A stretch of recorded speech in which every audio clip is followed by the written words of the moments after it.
Good evening friends. आज हम पढ़ेंगे सितंबर 28 का करंट अफेयर्स, जो कि फर्स्ट एक जजमेंट के ऊपर मैं बात करूंगी, जो कि जजमेंट का नाम है Siddharaju versus state of Karnataka. Okay, Siddharaju versus state of Karnataka एक जजमेंट है जो हमारी आपेस कोर्ट मतलब सुप्रीम कोर्ट ने दिया था, और इस जजमेंट के चलते हुए क्या चीज़ें चेंजेस हुआ था और क्या चीज़ हुआ था उसके बारे में मैं बताऊंगी अभी। ठीक है, देखिए पहले क्या हुआ है, अभी जो सुप्रीम कोर्ट से वो ऑर्डर दिया है, अभी मतलब रिसेंटली कहा है कि 4 मंथ के अंदर रिजर्वेशन किसके ऊपर होना चाहिए, मतलब PWD जो पर्सन्स विद डिसेबिलिटी पर्सन्स होते हैं उनके लिए जो भी रिजर्वेशन रहता है, ठीक है, उनके लिए जो भी रिजर्वेशन रहता है उसके ऊपर प्रमोशन करने के लिए, मतलब रिजर्वेशन पहले जब हो गया फिर जब इंक्रीमेंट होगा, मतलब जैसे कि एक बड़ी पोस्ट को जाएंगे या कुछ भी होगा उसके ऊपर भी मतलब उनको वही वहाँ पे भी प्रमोशन और रिजर्वेशन, वहाँ पे भी उनको रिजर्वेशन ही मिलेगा।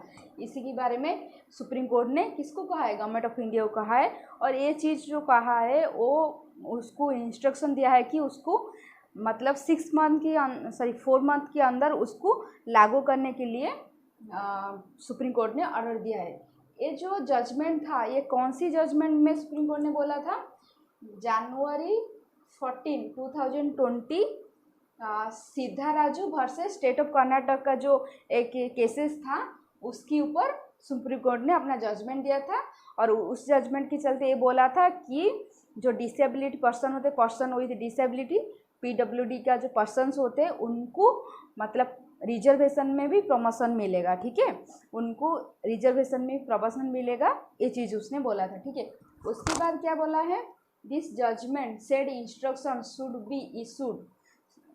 This judgment said instructions should be issued in accordance with Section 34 of Right to Persons Disability Act 2016। मतलब यही है, ये जो एक्ट है, ये मतलब जो क्या है, ये जो जजमेंट है ये किसके अंदर रहेगा, मतलब ये रहेगा section 34 right to person disability act 2016 के अंदर। ठीक है, इसके चलते मतलब इसका मतलब क्या है कि हमारी जो चीज़ें हैं, मतलब बहुत सारी चीज़ें हैं, जैसे कि सेक्शन 34 के अंदर में ये जो जजमेंट दिया गया है रिजर्वेशन इन प्रमोशन, वो रहेगा किसके अंदर पे, right to person disability act 2016 की सेक्शन 34 के अंदर ये रहेगा। ठीक है,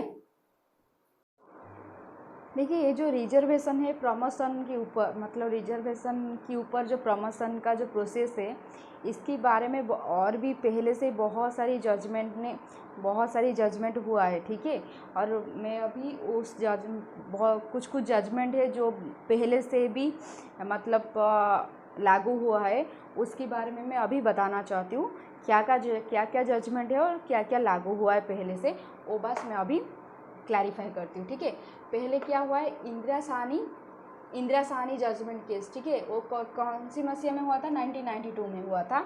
AC held that the reservation policy can not be extended to promotion. उस जजमेंट में इंदिरा साहनी की जो जजमेंट हुआ था वो 1992 में हुआ था। ठीक है, 1992 में हुआ था इंदिरा साहनी का जजमेंट। और उसी जजमेंट में क्या कहा था, सुप्रीम कोर्ट ने क्या कहा था कि हमारी जो रिजर्वेशंस थे वो किसके ऊपर लागू नहीं होना चाहिए, वो कभी भी मतलब कि प्रमोशन के ऊपर लागू नहीं होना चाहिए। ये किसने कहा था, ये सुप्रीम कोर्ट ने कहा था कि कहीं पे भी प्रमोशन के ऊपर वो लागू होना ही नहीं चाहिए। ठीक है, फिर क्या हुआ है, however 77th constitution amendment instructed clause 4A in article 16 right to, article 16 में क्या है, right to opportunity. Okay, right to opportunity and restore provisions of reservation in promotions. Okay, क्या हुआ इसमें, however 77th constitution amendment instructed clause 4A in article 16 and restore provisions of reserve in promotion. इसमें क्या हुआ है, जब 77th constitution amendment जो हमारे हुआ था उसमें क्या हुआ है, क्लॉज 4A, ठीक है, क्लॉज 4A किस में ऐड हुआ है? आर्टिकल 16 में। आर्टिकल 16 क्या है? एक फंडामेंटल राइट्स है, और वो क्या है? राइट टू अपॉर्चुनिटी है, ठीक है, वो हमारी ऑक्यूपेशन से ऊपर है, ठीक है, उसके ऊपर उस वहाँ से क्लॉज 4A ज्वाइन हुआ है, ठीक है, मतलब आर्टिकल 16 में क्लॉज 4A ज्वाइन हुआ है, ठीक है, and restore provisions of reservation in promotion, उसमें क्या कहा गया है कि प्रोविजन ऑफ रिजर्वेशन वो प्रमोशन में भी दिखाई देना चाहिए, ये कहा है 77 कॉन्स्टिट्यूशन अमेंडमेंट में। फिर एक बार बता देती हूँ क्या हुआ है, हमारी जो 77 कॉन्स्टिट्यूशन अमेंडमेंट हुआ था वहाँ पे क्लॉज 4A जो है वो कहाँ पे ज्वाइन हुआ है? वो हमारी आर्टिकल 16 में ज्वाइन हुआ है। आर्टिकल 16 जो है वो एक फंडामेंटल राइट्स है, ठीक है, और वो फंडामेंटल राइट्स में क्या है? राइट टू अपॉर्चुनिटी है, ठीक है, और वो एक ऑक्यूपेशन के ऊपर है, जो राइट टू अपॉर्चुनिटी जो है वो ऑक्यूपेशन के ऊपर है, ठीक है, वहाँ पे क्लॉज 4A जो है वो ज्वाइन हुआ है, और उसकी चलते क्या कहा है कि रिजर्वेशन जो है वो प्रमोशन में भी दिखाई देना चाहिए, ठीक है, रिजर्वेशन जो है वो प्रमोशंस में भी दिखाई देना चाहिए। खत्म हो गया। फिर क्या हुआ है, और एक जजमेंट आया था उसके बाद में, नागराज जजमेंट, ठीक है, नागराज जो जजमेंट है ये बहुत कुछ बोला, मतलब चीज़ें हुआ था, उसके बारे में बता देती हूँ। नागराज जजमेंट क्या बोला था? State must be so backwardness of the class, ठीक है, मतलब कि state must be so backwardness of the class, ठीक है। फिर सेकंड में क्या कहा है? Class in inadequates represented in positions और service, class in inadequate represented in position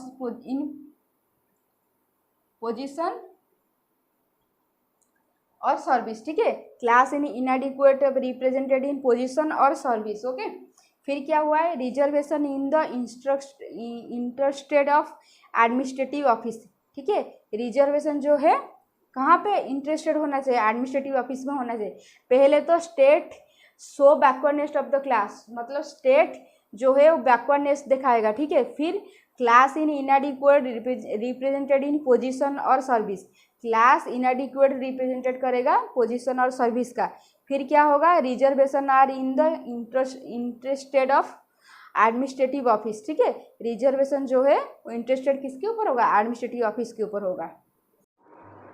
देखिए यहाँ पर क्या हुआ है, और एक केसेस आया था, वो केसेस क्या था? जर्नल सिंह केस, ठीक है, जर्नल सिंह केस, ठीक है। उस केस के चलते क्या हुआ है?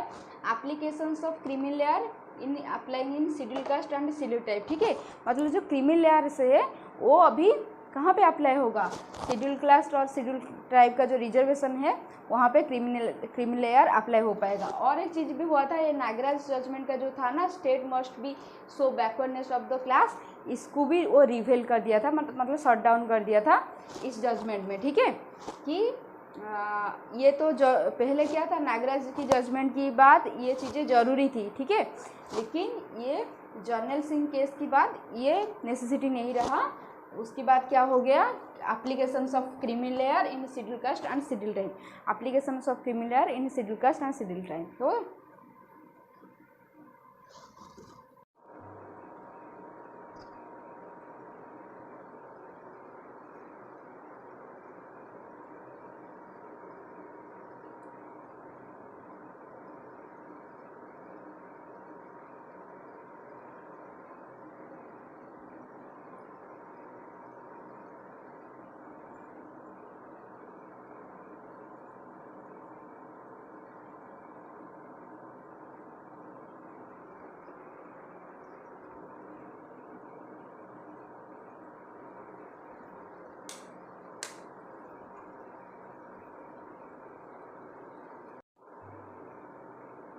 देखिए एक जोजिला टनल स्टार्ट हुआ है किसके बीच में?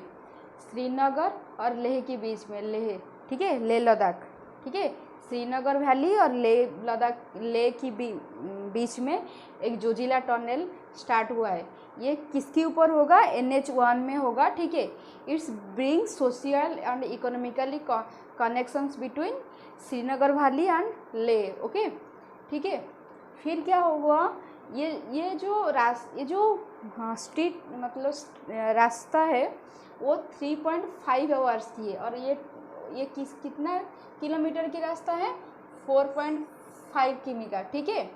ये जो 3.5 आवर की रास्ता है ये सिर्फ 15 मिनट में अभी ये टनल के द्वारा मतलब हम पारी हो पाएंगे, ठीक है। फिर क्या होगा, इट इज ये जो टनल है कितनी मतलब हाइट में सिचुएटेड है, 11.578 की हाइट के ऊपर ये सिचुएटेड है, ठीक है। पहले तो ये क्या है, जोजिला टनल जो है वो श्रीनगर, कारगिल और लेह के बीच में देकर जा रहा है, ठीक है। और ये किसके ऊपर स्टार्ट हो रहा है, NH1 में स्टार्ट हो रहा है, ठीक है, पहली बात, ठीक है। फिर दूसरी बात क्या है, ये जो टनल है, जोजिला टनल जो है ये टोटल 14.5 किलोमीटर की है, ठीक है। ये टोटल 14.5 किलोमीटर की है, जो कि सिर्फ और सिर्फ 15 मिनट में इसको हम पास कर पाएंगे, ठीक है। लेकिन इसका पहले जो था वो जो स्ट्रीट थी उसको कितना टाइम लगता था, 3.5 आवर लगता था, और अभी कितना लगेगा, सिर्फ और सिर्फ 15 मिनट ही लगेगा, ठीक है। फिर क्या हुआ, इट सिचुएटेड 11,578 हाइट पे, ठीक है। 11,578 हाइट पे ये सिचुएटेड है, क्या सिचुएटेड है, जोजिला टनल सिचुएटेड है। ओके फ्रेंड्स, बाय, फिर मिलते हैं हम नेक्स्ट क्लास में।